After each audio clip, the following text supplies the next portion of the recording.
So here's a game that was played here at the club.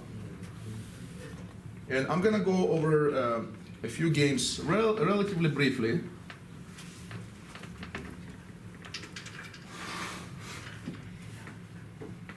Now for you guys, this is going to be useful, hopefully, for a couple of reasons. One is you can learn something from mistakes players make, and for those of you that coach, you can kind of see what's going on. So the game started with typical open game, and here White played Bishop E2. That move is already a bit too passive. So we see the player that's playing White from the games that I've seen.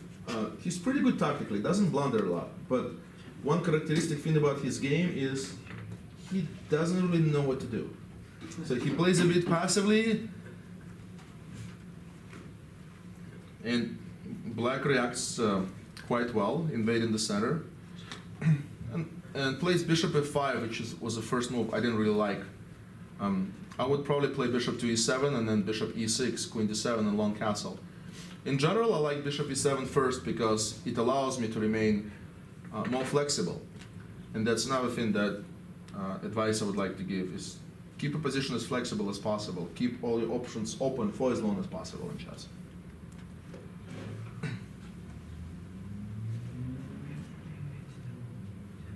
So we got to this point, and suddenly White got a really good position. So you see that Black played knight takes c3. And this is a very typical mistake that club players make. Trading when you should not. This trade results in improving White's pieces.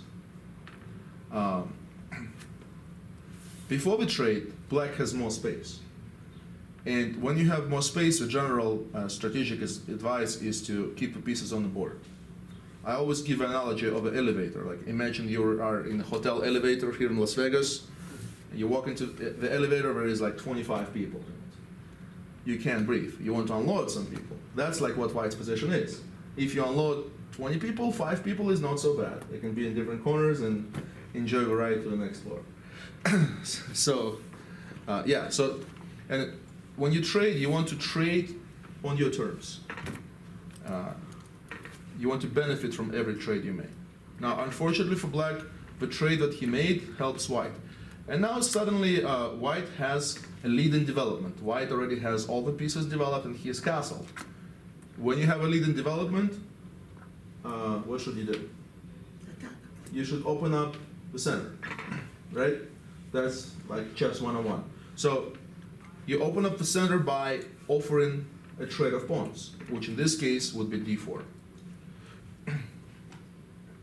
And White has a very pleasant position. He can take on f5 and play the position with a small edge. The pawn structure is very symmetrical, but because he has two bishops and position is open, that benefits White. Now, what I found ironic in this game is that White could have played d4 immediately, did not play it, and then spent next 5 moves preparing d4. Which is also a typical club player mistake. So he's playing Queen d2, he's playing Rook d1 to only make a move that was available several moves ago. Now, Black is actually playing quite well for a while. So we have a position with opposite side castling, and in positions with opposite side castling, it often comes down to whose attack is faster. So White should definitely be pushing the pawns on the queen side, while Black should try to do some damage on the king side, which is what he's trying to do. Now, remember how I said that sometimes a player does not know what to do? In this case is what I discovered from looking at club players' games. What they do is they offer trades. And sometimes offer trades for no reason, because it's like, what do I do in this position? Okay, I developed all my pieces, I castled. None of the pieces are under attack. Okay, let's offer a trade. Who are the players? It doesn't matter. I think this game is very typical of how people generally play. Let's say White was like 1500, Black was a little stronger.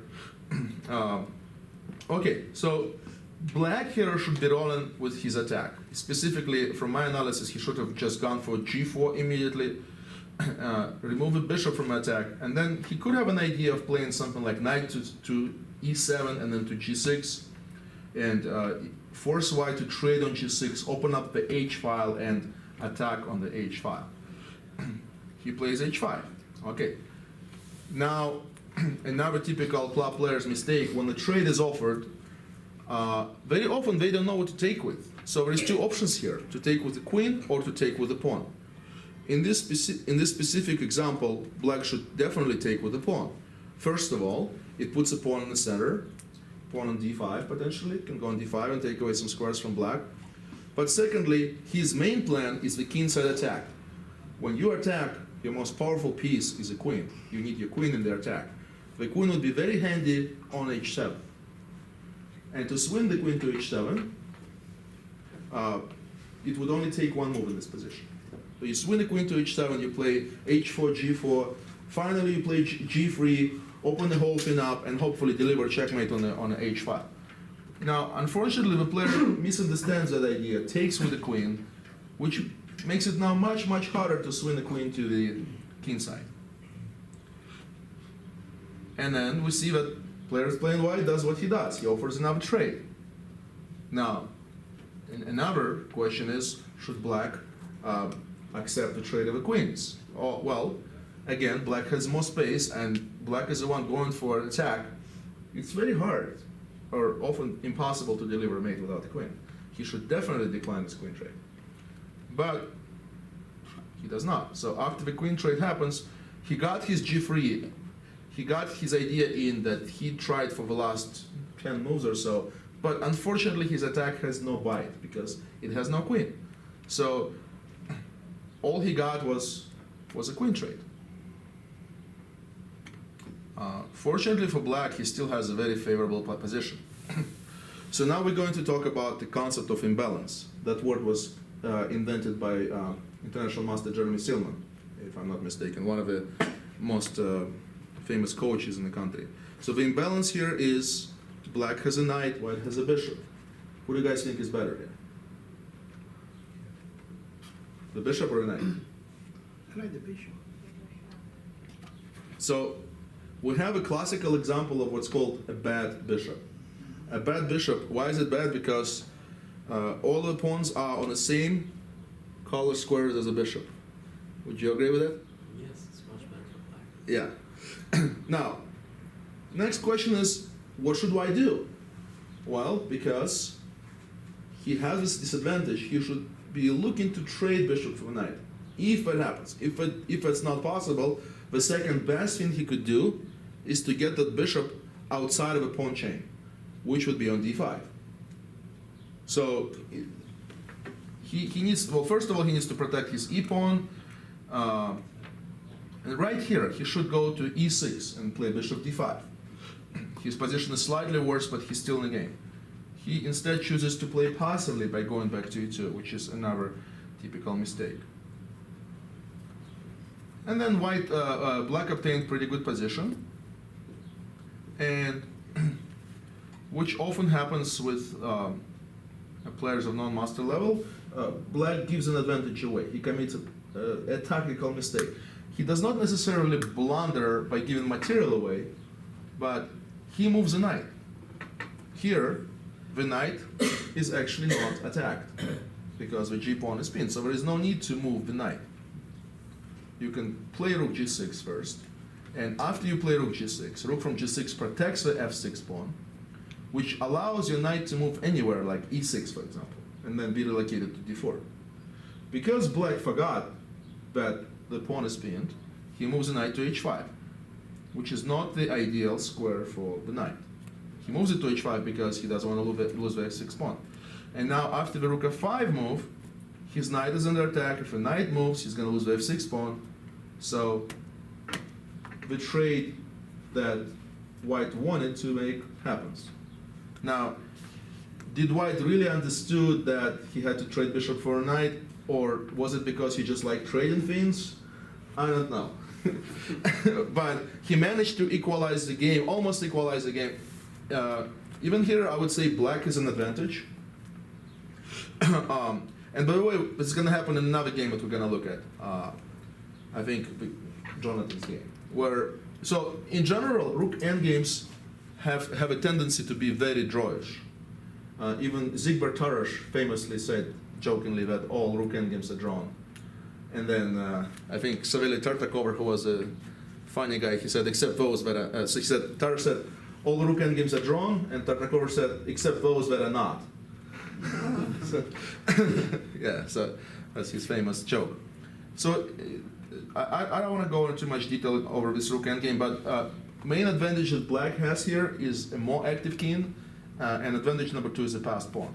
I think under best play, white could have held it and almost did.